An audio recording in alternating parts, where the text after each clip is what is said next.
ரமலான் மாதத்தில் முக்கியமாக ஓத வேண்டிய 5 துவா. ரமலான் மாதம் வந்துவிட்டது. ஒரு சிறுவன் தனது தாத்தாவிடம் கேட்டான், தாத்தா, இந்த மாதத்தில் எந்த துவாக்களை முக்கியமாக ஓத வேண்டும்?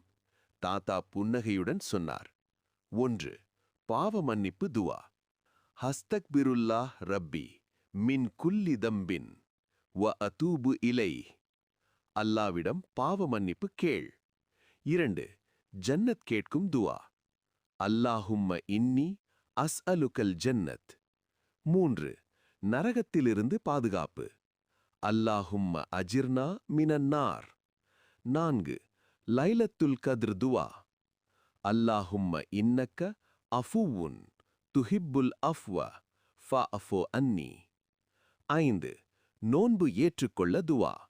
யா அல்லாஹ், என் நோன்பையும் நல்ல செயல்களையும் ஏற்றுக்கொள்.